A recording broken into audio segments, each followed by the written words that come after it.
Good morning again, folks, and welcome. We're talking about MLOps in 2022. So what's changing out there? What's happening? And again, we're going to look at kind of working with a single approach versus multiple approaches that we have sometimes when it comes to clustered environments.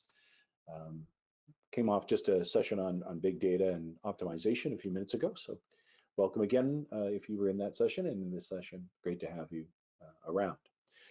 Today, we are really seeing an increase in the usage of two techniques: AI, artificial intelligence, which is kind of where we allow the artificial intelligence to go off and find information for us. The other approach is, of course, machine learning. And in machine learning, we often know the data sets that we're dealing with. And from there, we try to build out our algorithms for those data sets, those known data types that we're dealing with. So this seminar, we're going to fill in a few little bit of details around that and then move right into MLOps, why we need it, and of course, the life cycle, which is important to understand. So really, it's using computer algorithms to understand data. We typically work with some kind of sample data. We will train that sample data. So we take a slice of that, so maybe 20% of the data to work through our training.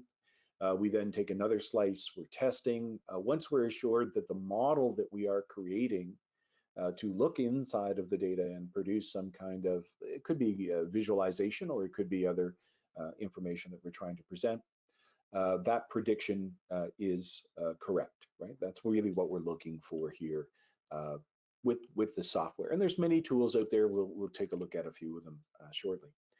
The machine learning model today has become something like a commodity. We actually see marketplaces today where you can buy these models, these algorithms ahead of time, or within the organization they become a commodity because others want to use your model, that thing that you trained and spent the time preparing and getting right.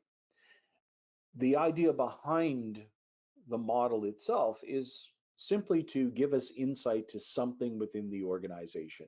There's an example here, of course, with regards to the business objective. So an insurance company might want to have a recommender tool that enables them to recommend other products to others, customers in this case, based on what they've bought previously. So it might recommend, if you have two cars, house insurance, or if you have two cars and a house, maybe boat or motorcycle insurance, or like my chief developer, airplane insurance. Whatever the case may be, it's going to give you some information, but it has to be modeled on something in the real world, and that's the important part. And that's why in ML, we have to have an understanding of the data itself, whereas in AI, it tries to glean information for whatever it is that we are interested in. When we work with machine learning today, one of the key parts of that is that sharing. Over time, models change, so we want to update them. But at the same time, we want to be able to share them with the organization. And that leaves us to something called the machine learning lifecycle. And that's part of MLOps. You could compare it to DevOps used for developers, or even data ops used by data engineers to ensure that their raw data and the data lifecycle is never lost. In the case of MLOps, really what we're talking about is checking these machine learning models into some kind of repository. That repository then gives us the ability to have it accessed by many people, but also to be able to update that model over time. And you can see here, you build the model, you deploy the model, you iterate the model, you define, again, maybe a new business goal, or that's where you're starting. And through that, you kind of, get the data prepared and go back through building, the machine learning model. But really, the understanding of the data set here is critically important for being able to work with this and scale out your applications, whether it's a single application running on something like your local machine. We often talk about, PySpark running in maybe Anaconda, and you're using a Jupyter notebook to create your machine learning model. Maybe you start with something like scikit-learn or some other location that really lets you glean information as a starting point for that. But eventually you'll check that in. So create the model to predict the outcomes from the data. Again, single process, probably installed, something like Anaconda or R. Anaconda's, ANACON, right, is Python based, and it uses Jupyter notebooks for its environment. That might be your starting point. Or you might decide to use R. Maybe you're going to use R Studio, which is quite a common product, right? But you're most likely doing this on your local machine initially. At that point, you run through the model, you ensure that, again, reliable, fast, accurate, all of those things. And there's the last part, that it can be used by others. This is the part that often breaks down. We have a bunch of wizards building machine learning applications, but they're not sharing their knowledge. And the important part of MLOps is the ability to share that knowledge with others. So that's going to allow us to have ways of ensuring that the inputs and the predictions that the model is making gives us feedback so that we understand that it's working properly.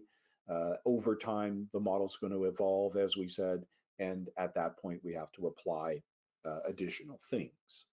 So monitoring, updating, over time, as we said, it really becomes critical here in the overall operation. And it is often a step that's overlooked by organizations themselves because they don't plan for this. So today, the machine learning lifecycle has become critical, not only for the performance of the systems, but moving forward as data is being updated or changed, and the model will have to be updated and changed as well. So this is just a set of processes, right? Like everything else, we're defining a set of processes that looks at what the business need is and allows us to use our machine learning code in the production environment. But the key is deploy that same code from that on-prem single instance to perhaps the on-prem distributed environment where we're running Spark or some other tools as the underlying environment that we run our ML code in. We could also look at and think about this from the perspective of then moving to a distributed environment, maybe in the cloud. And I'm not saying one is better than the other. I'm just saying that organizations tend to have kind of a rollout of this over time, often starting in on-prem, often moving to the cloud because of the costs involved, right? When we move to the cloud, I've used this term a lot today for some reason, but we get no-ops or serverless applications whereby the infrastructure or the platform is maintained by the cloud provider. We only spin it up and we only use it in a pay-as-you-go environment in this case for that short window of time that is required, saving costs and so on. Supply chain right now, it's pretty incredible how long it's taking to get equipment. We're actually talking about October now for some of the blade servers that we need in my organization. So MLOps means developing an approach to the monitoring, scalability, and evaluation of your models. Remember, not all models are going to work. They may not work properly for this particular data site, but we've developed that model, and maybe somebody else looks at what you've done and is able to use that and derive some of the information that you created for yet another set of models that are successful. So it's always about training the model, reproducing, and deployment, right? And today we want to do that in an automated way. So if we can check in those models into a repository, think Git, GitLabs, GitHub, Bitbucket, or some other repository from a cloud provider, then we have a way of essentially making them available.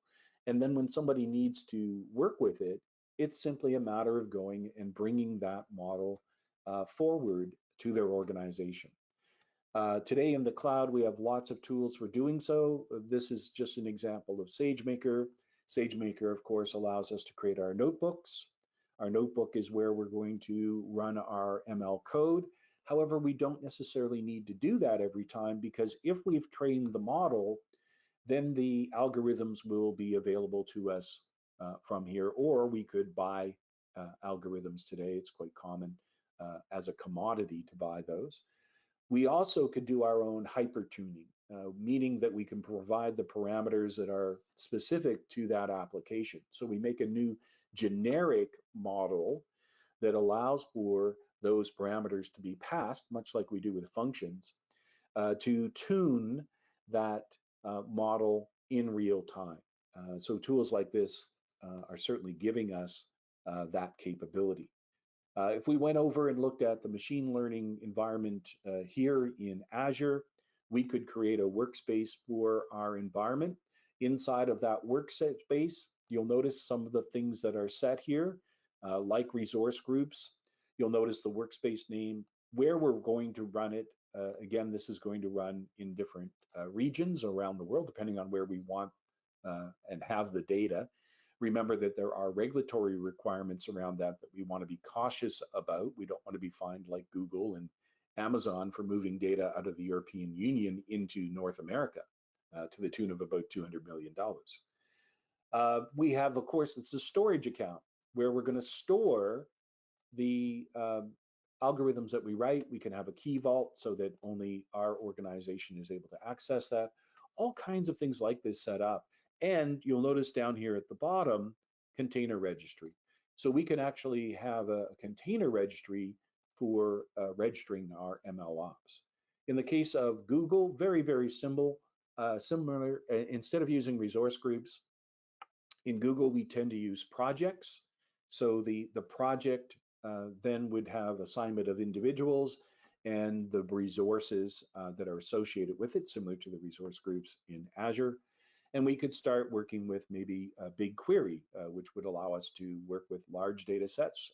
Again, provisioning things with our knowledge of SQL or writing code around that, maybe in Python or Java or Go, if we need to. In the case of streaming data, we could do that in real time and break the data up, maybe taking windowing through our algorithms and providing it that way. Or even here with Dataproc, which is the Hadoop-based machine learning approach.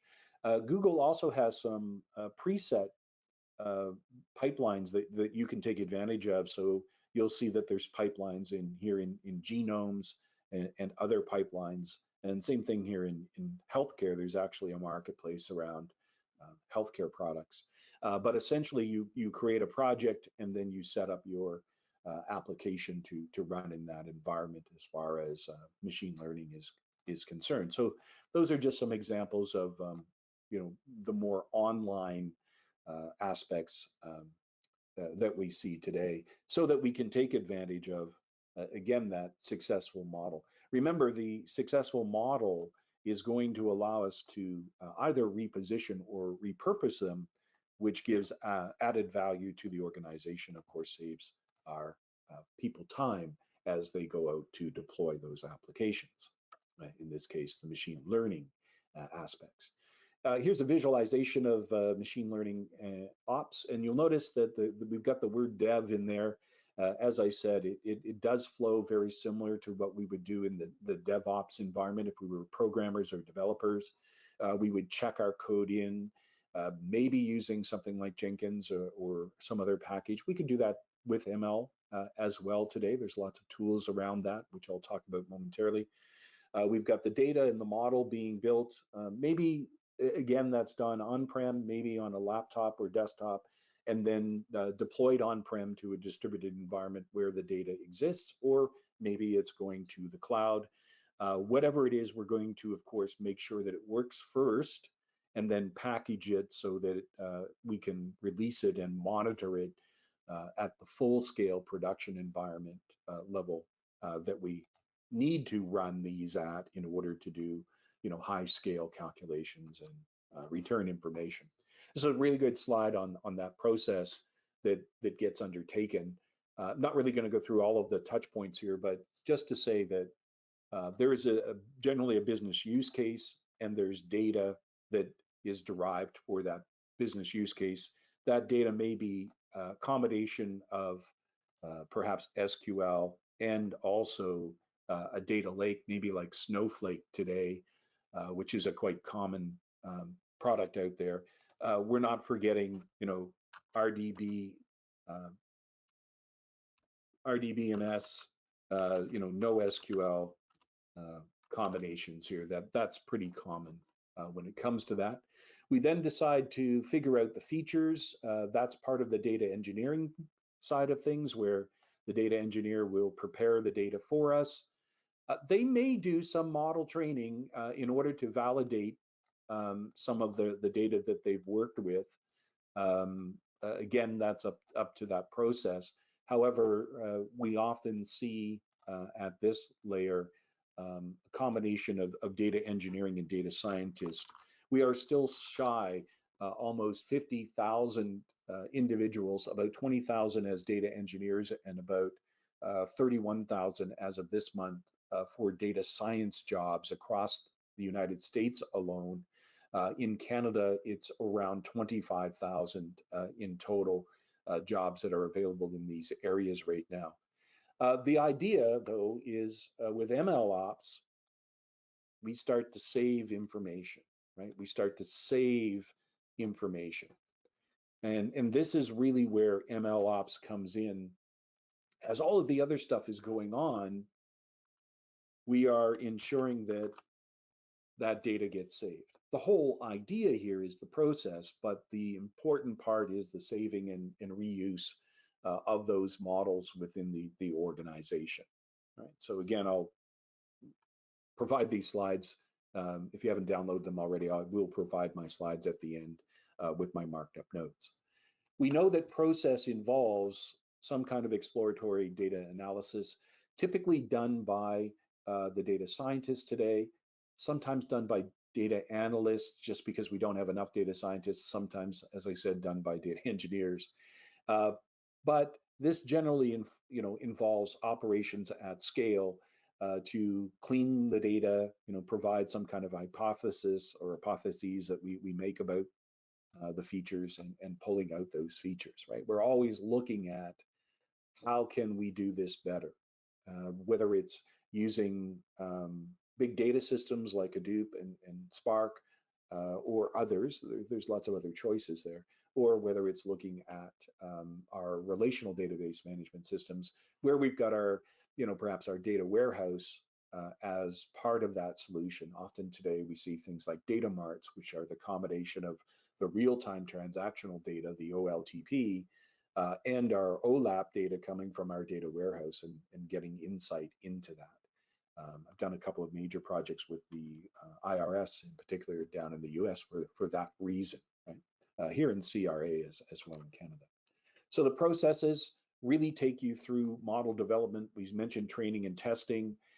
Depending on what you're using, you may end up working with algorithms that already exist, as I said earlier, or you may create your own algorithm. Again, depending on what you're doing, you probably want to give it a name that somebody can find. You want to make sure that the image itself, if it's something that we want to back up, is going to be backed up, probably in a container or some other location. We want to, of course, set the type of service that we want to use. Interestingly enough, right now Amazon offers a 768 CPU 12 terabyte of memory device. So if you want to go crazy and spend a lot of money, and it's not that expensive, it's about $100 an hour, um, but you can access that on a pay-as-you-go basis, right? You don't have to go and try to purchase that. That's a a machine that's going to set you back somewhere in the half a million dollars. If your organization can't afford that, then you could certainly take advantage of paying for a slice of it. Again, the type of model that we want to do, this one's in the training side of things. So we would use training, and we can do one out of two methods. We can use streaming, so pipe mode, or we can use file mode here, depending on where the data set is coming from to our operations. Assuming that it's already maybe in a bucket, or it's already within some kind of data source here that we would use, then it's fairly easy to start going through those steps, tuning the specification and then moving forward. Again, I'm just showing SageMaker's way of doing that. Once you've got the job done, though, right, like something like this, a k-means job, then what you would do is start to work with this job. And again, that k-means job could be used over and over again if this is something that I need to do for clustering purposes. I may be able to use that clustering purpose over and over again. Well, if that's the case, I can come up here and clone what already exists. So I'm not necessarily working with what was done only here. I can go and clone it and then make changes to it. So I might change the type of algorithm I'm using. I might change the type of service, instance type. I might change other hyperparameters, as we mentioned earlier, within the application of that machine learning piece. But you can see here, all of these things allow me to go in and modify essentially the job that I already had in place. And that's really what we're talking about here. We now have something that was successful. We're modifying it because maybe a change in the data set, or we're modifying it because we have a different data set that we want to use it against. But we don't have to start over. We can essentially build off of something that already exists in the environment that we've been working in. And that's the critical step. Through this process, right, we can now scale that out and deploy the information. Of course, packaging the code, maybe if we're doing this with Python, we're using a Python pickle or zip file for that. Quite common to do that. We upload that maybe into S3, or maybe we use a Lambda function in the case of AWS, or some other kind of function from Azure or Google. And we probably have it in a Parquet format, which allows us to have that encoded encryption for the data itself. Remember, we are going to use it in one of three ways. So on demand, or we're going to do it in a batch, or we're going to embed the model inside of an edge or mobile device. I had a conversation yesterday about this. Look, it depends on the type of device, right? You're going to need a very sophisticated ARM processor in the lines of what Apple has done today with their iPhone, what is it, 13 or 14, and with their Mac Mini choices. So those kinds of controllers, in this case, would be okay for working on. But you definitely need to have something that with some robust CPU in it. I believe the new MacBook Pro has up to 12 CPU available. I think that's what Gwyneth bought the other day. So um, quite amount of CPU available anyway. Scaling, right? We said start with a single notebook or some other integrated development environment. Look to do vertical or horizontal scaling depending on what makes sense. Horizontal scaling is typically distributed environment, so a cluster, whereas vertical scaling, again, we're talking about adding more memory or CPU. Add CPU memory, faster drives too, typically. So a little bit of a difference there in the approach. One, we're looking at a distributed system where the data gets distributed, so probably looking at partitioning and sharding. The other, the data is being brought in probably from a network source somewhere, NFS or S3 or something like that, and we're throwing more CPU and memory at it to get that data into a data frame in memory so that we can then run our machine learning algorithms against it. GPUs, of course, everybody's taking advantage of that today, whether it's in video or somebody else, but you definitely need to make sure that it has that capability. We already talked about containers. So putting our application in a container and then using something like Kubernetes to orchestrate the scaling up or scaling down of that application. So again, this would be a good thing for scaling. And then we mentioned about serverless or no ops. Again, this is allowing us to use platform as a service or software as a service, where we don't have to maintain the underlying machines themselves, which can be very, very tricky to do. And again, if I'm a data scientist, I don't want to be playing around with the operating system underneath. That takes away from the time that I actually work against the data set. And in fact, recent studies have shown that data scientists spend between 40 and 50% of their time doing things like that.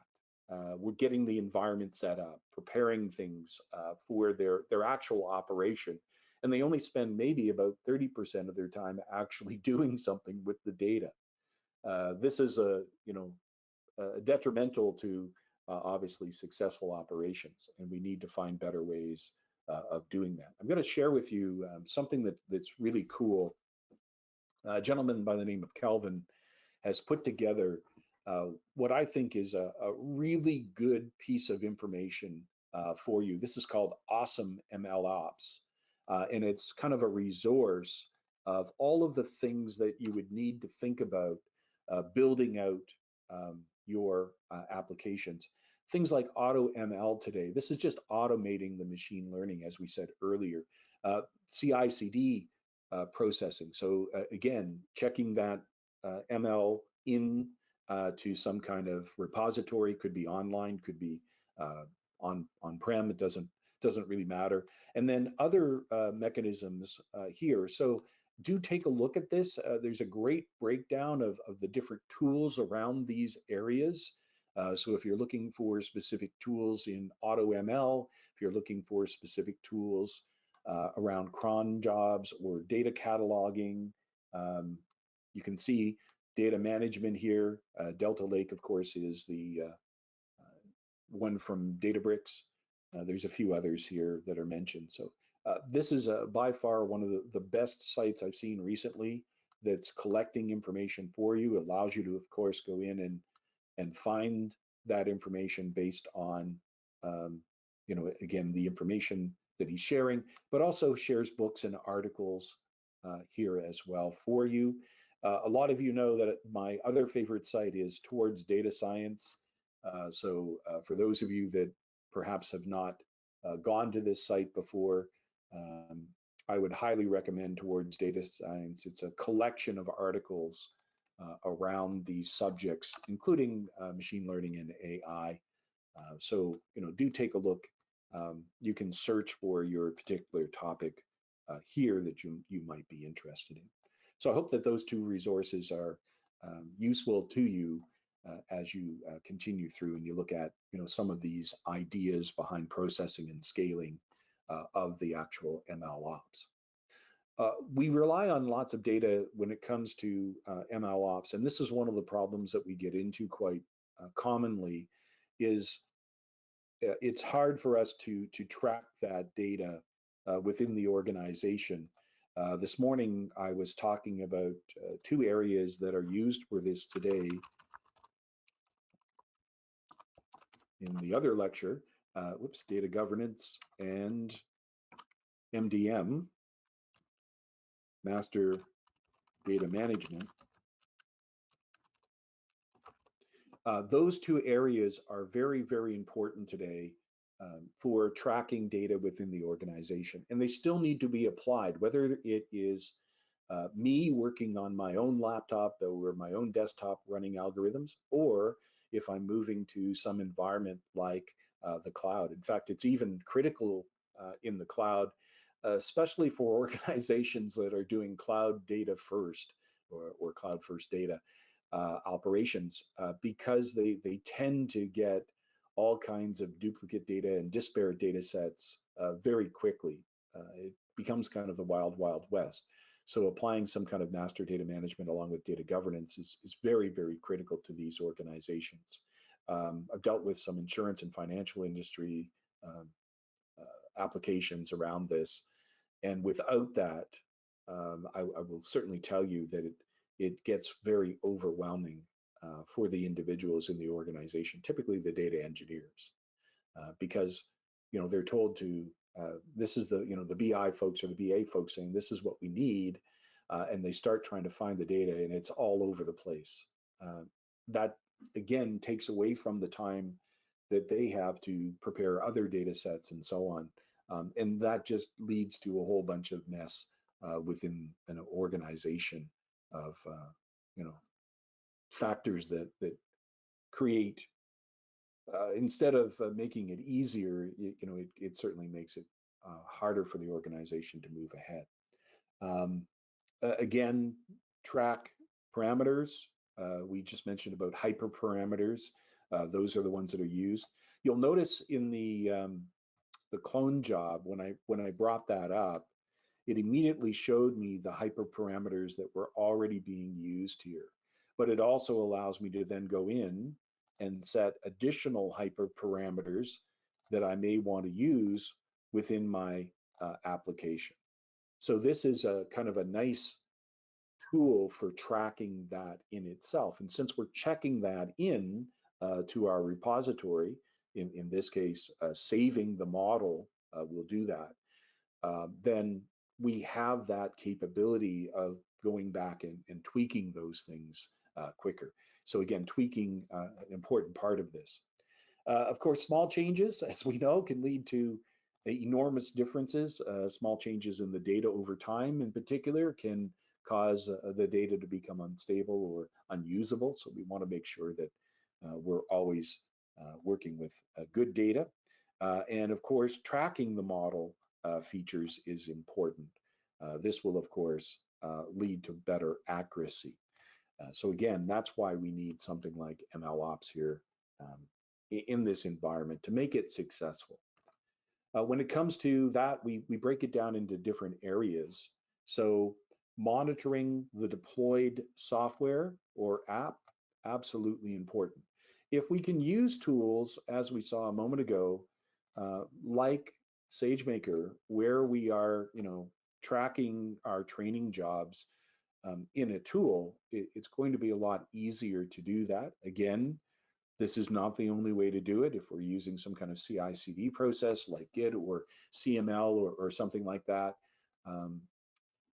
that really does give us a great starting point for keeping track of the deployed software overall in the applications that we're using. Debugging, of course, gets very, very complex because there's a number of different touch points. We just saw the hyper parameters, but there's other things that change over time. Having access to that, of course, is important. Updating the model, we mentioned earlier, mentioned a few times as well. And then versioning. And I think this is something that a lot of people don't realize, that versioning of the model, we need to keep those versions. Remember, there's a data lifecycle. And within the data lifecycle, we may need to go back in time because somebody has done something wrong to the data. Maybe some kind of reconciliation was done, or some kind of cleansing was done, and that affected the data model. We may have to go back to the original raw data source, or we may have to go back to an incremental part of that data source it's important that we have versioning of that. I work with a client in Boise, Idaho, that builds Lexar USB chips called Micron. Versioning is critical for them because it allows them to know as there's being changes made to the chipsets that are used in the USB keys or the chipsets used on crucial memory and other things, they can track that. And in fact, what happens is each set of those USBs that are produced, each set of memory that's produced is actually tested before it's sent on. And the versioning could identify very quickly patterns that are leading to errors in the building of the chipsets and, of course, the deployment of the chipsets robotically onto the wafers. So these are things that we utilize effectively. In fact, for another organization, we actually own patents on doing that, looking at the errors and warnings and then preventing the designers from actually developing a chipset that has errors that were previously identified because they chose maybe the wrong voltage or something else in their design. This is the overall pretty picture of really what is done in production. So we've got that configuration on the far end. We've got the data collection, the data verification. This goes back to that process model that we saw earlier. And you can see then down here, after all of this is done, we've got our feature extraction. We've got the monitoring that are going on. So again, these are things that we probably want to keep track of in some way. So what features were used for this model? Now I'm going to take that and clone that, and I'm maybe going to tweak the features that I want to work with. Remember, features are facts or dimensions often that we're dealing with. So often presented as columns with their particular data types. There's other types of features that we may look at as well. But from the monitoring perspective, we have that capability here. And then we break this down into the actual stages. So the scoping stage, when we're told what we need to do, right? Somebody says from the BI or BA world, oh, we need insights into this data for this reason, for X, right? And that's normally our goal, right? Is our starting point of whatever the business need is. We then do the data engineering piece, as we said. So moving the data, getting it prepared. More and more, this is blurred lines today where we have the data engineer, the data scientist, and the data analyst going down and doing the data engineering, the prep of the data, the movement of the data, the ETL component. That's simply because we don't have enough people in the organization right now to do this. And it's critical today. There are major gaps in this area and major gaps in understanding. And we certainly need to retrain and uptrain or upskill folks to be able to meet those needs. We've got the modeling side of things. Not saying that you have to go and get a master's degree here in this, but certainly when you start to work with modeling, having a clear understanding of these ideas behind this, whether it's trigonometry and calculus, all of those things, statistics, you should have a good understanding of it, or you should at least be able to go out and train yourself on it. I often talk about doing this on your own, whether it's through something like W3 Schools or whether it's something like Udemy, where you could go in and take courses over time, 6-8 weeks, or whether it's doing it with one of our larger programs that we have at WebAge here, self-study or guided learning through instruction. Whichever methodology you or your organization can use, it's important to use those methodologies to achieve proper instruction for the folks that are going to take on those roles. Whether we're upskilling somebody that's doing data analytics into the data science role, or upskilling somebody that's a data engineer into the data science role, or maybe not, right? It depends on the organization. Maybe we can hire folks in those specific areas. I'm not saying you need a master's degree, but we're certainly saying that you need a good understanding of modeling and the mathematics and science around that, including what exploratory data analysis is, how to form, hypothesis. It's not your grade school level stuff that we're talking here. It's adding on to that. So some kind of information around that. Then deployment and monitoring. So again, we're going to break these down. Scoping, I'm assuming everybody understands that we're told that we need to find this answer. So I've kind of left the scoping piece out, but data engineering, right? Collecting the data, establishing the baselines, cleaning the data, formatting it, labeling it. Those are all of the standard things that we often do. Looking at the data, preparing the data, getting it ready for use on some kind of resource, right? Because we move it from its original raw state to some new location. Could be an RDBMS, could be a data warehouse like an EDW, Enterprise Data Warehouse, or some kind of NoSQL, Hadoop, Mongo, Cassandra, Spark today that we're moving that resource to. From the modeling point of view, we talked a little bit about training just a moment ago. That's kind of the first part of the job, right? Taking some percentage of the data, applying our machine learning algorithm against it, whether it's one that we're creating or whether we're buying it off the shelf, or maybe we're using, scikit-learn, whatever the case is, we are getting at some kind of model that we are going to use against our data set. And, for folks using Python and PySpark, it's pretty much coming from today, something like Anaconda and scikit-learn. There are others, as I said, available for this, but this is kind of a nice one that you can come in and very quickly look at, kind of the code behind here to be able to produce, the model that we might want, and then the visualization that we want to be able to show to the end users. However you do that, whether it's Amazon or Azure or Google, or whether it's locally on your own machine, that processed data is often problematic in some way. We haven't cleansed it properly. We haven't pulled out and replaced the missing values and things like that. So the data scientist still is often tasked with further cleansing, right? Further aggregation of the data, further reconciling of the data. That does not get lost here at this point. We still have to go through and do other things. So error analysis is going to be done. Error management is going to be done. And then finally, once we get the model ready, right, we need to track that model performance. That means monitoring it in some way. Lots of tools out there to do that. If you go back and look at Kelvin's site, you're going to find that he's listed some great tools there. It could be something as simple as using something like Prometheus to do that. It could be a lot more complex to do that. And then, of course, as we said, as the data changes, we will update those models.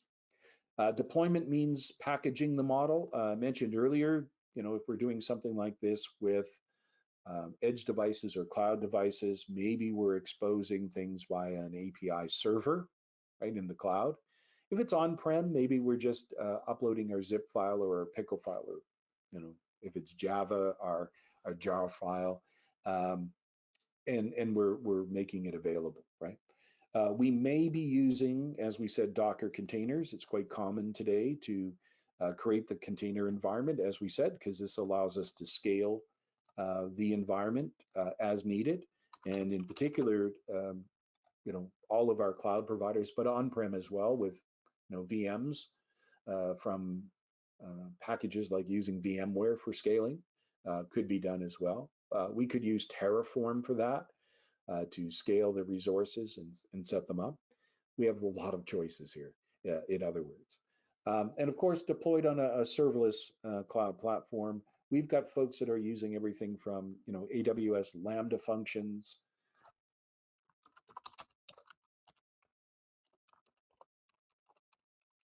to other types of applications like SageMaker, which we saw already.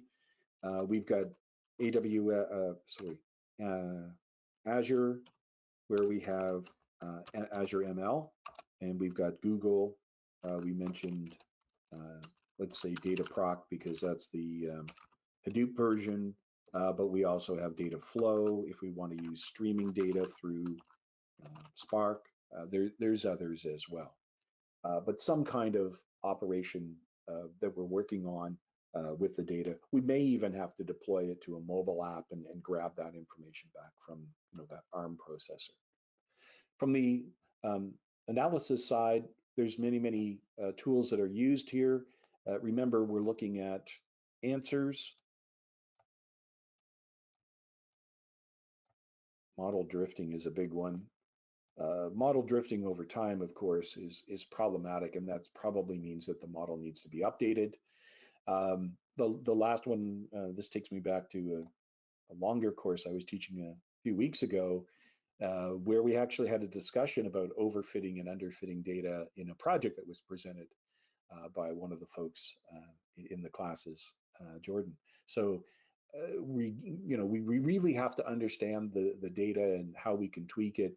Remember, if you're overfitting or underfitting something, what you're probably doing is getting something that looks like this, thinking in the form of linear regression. You might get something that looks like that, where the model is starting to bend down. The straight line model is not what unfortunately what we're achieving. Our goal would be to essentially have a straight line model shown here for regression, more straight, as opposed to something that is overfitted or underfitted. In the case of working with skewing of data, which happens quite often, right? The data may be skewed to the right or to the left. Let's say we originally have something that looks like this, and then the data gets skewed this way, or the data may get skewed in the other way, which is right skewed, right? Something like this. Our intention all along was to ensure that the data was kind of here, but because we've used maybe a median or mean or mode, or we've done some other kinds of cleansing on the data, we're getting this skewed environment. I said earlier that that's okay to have something that is in a skewed environment as long as the data scientist reports to us ahead of time that that's exactly what happened. There's lots of code libraries out there, as I mentioned. So scikit-learn and others, you can grab a plethora of them and start going today very quickly to implement your application of your machine learning. Finally, monitoring, what's the load, what's the usage, how much storage, what's the health of the model itself that was deployed. We can also get other insights like the performance and accuracy and loss, the bias, which again comes into skewed and other types of bias that can be presented.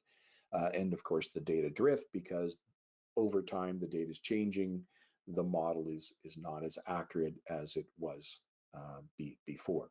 Remember, we're always looking at real world or non-real world scenarios, but most times real world scenarios are what we're tracking because we're dealing with business and we're dealing with business insights. So it's always based on something that is real data. If we were doing stuff on Mars, that might be different, right? We might want to come up with some projected data or data that we are creating on our own.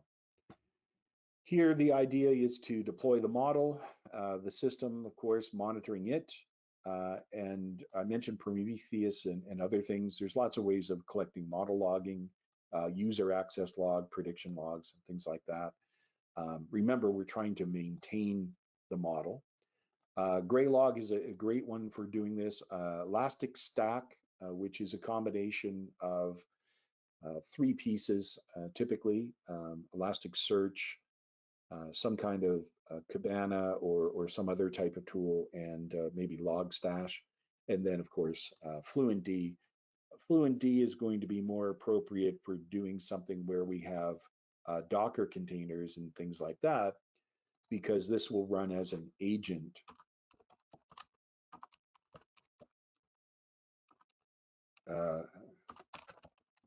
And it can monitor the individual applications running within the Docker containers. Again, there's lots of choices here, so I'm not saying that they all fit necessarily to what you might be doing, but these are important considerations as you're going through. Here's a great little chart around that and the things that need to be done. So notice on the build side, we start off with the data collection, the feature engineering, right? Building the model, validation, and testing. On the control side, we're doing the versioning, as we said earlier. We're auditing the system, and we're creating templates like you saw in SageMaker that I can work from again and again and again, like my k-means template here that I can go in and clone, right? Remember, we saw this earlier. That gives me a great starting point. There's other types of templates that we can use as well. So depending on the world that we're working in, again, this is something that we need to think about. As far as building it, then we probably need to be monitoring it continuously.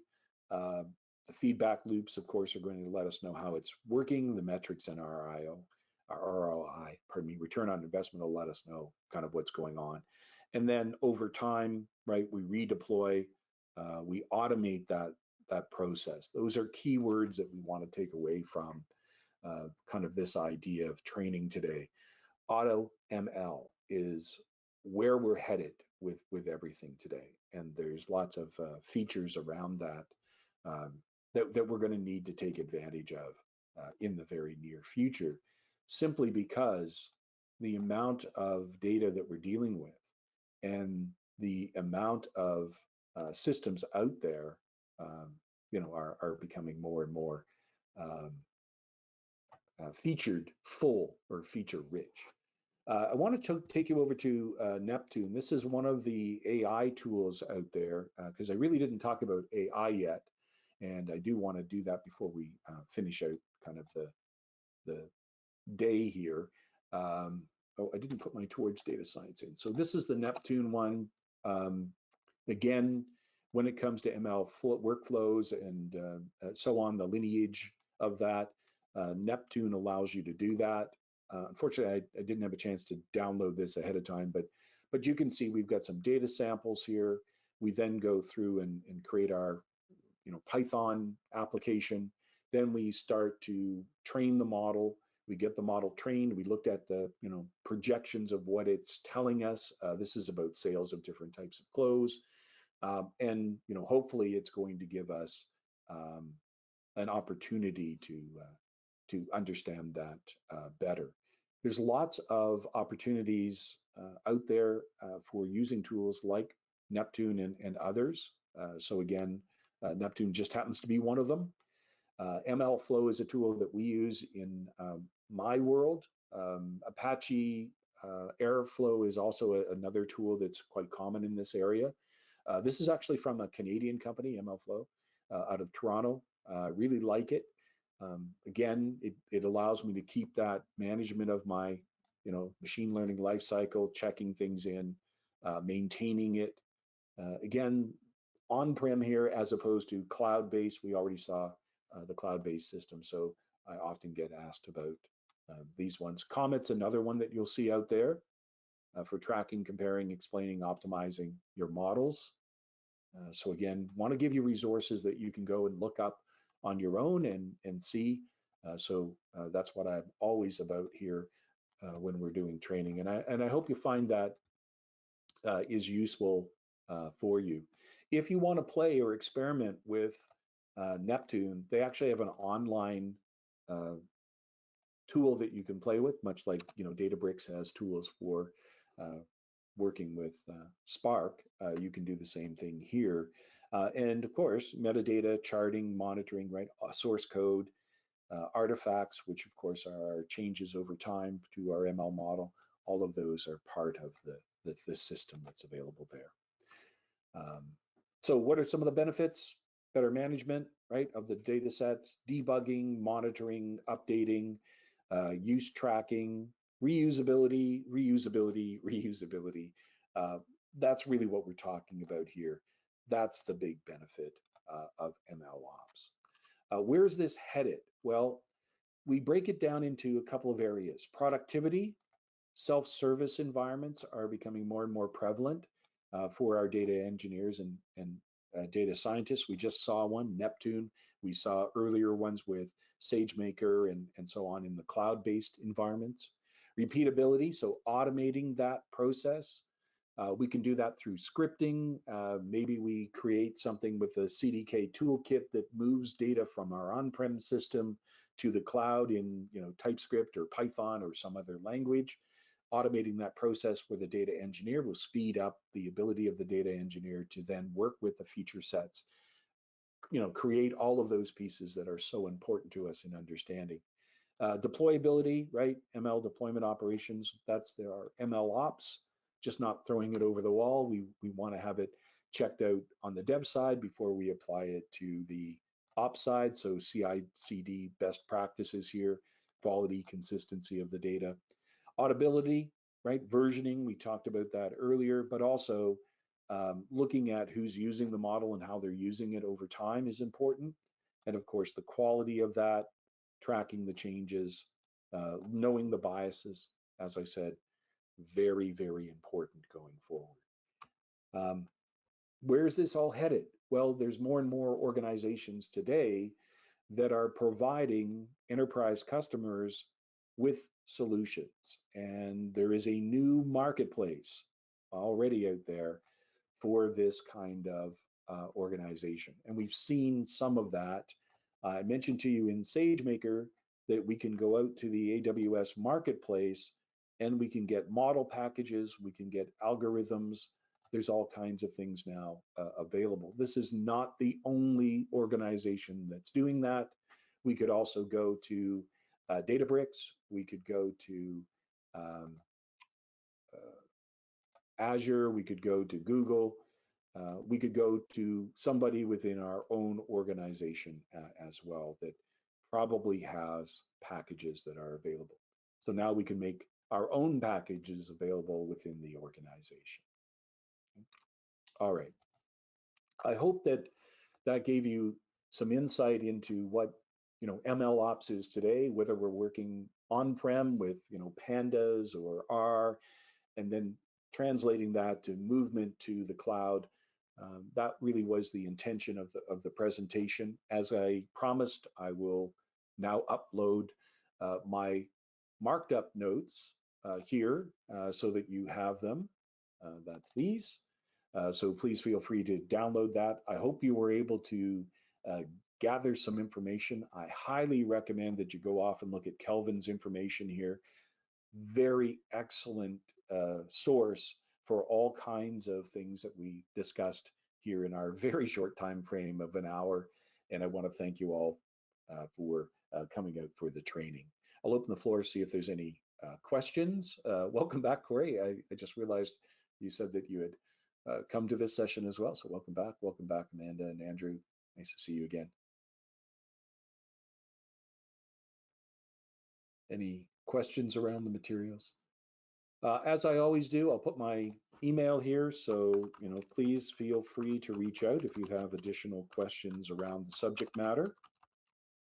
Always great to have you reach out. Please feel free to do so. All right, that leaves us with about 30 seconds here. So again, thank you. If you want to know more about machine learning and machine learning ops, of course, WebAge has sites as well that you can go and look at today for that information, or join us for one of the sessions that we have available on a regular basis. Thanks, everyone. Nice to meet you. Thanks.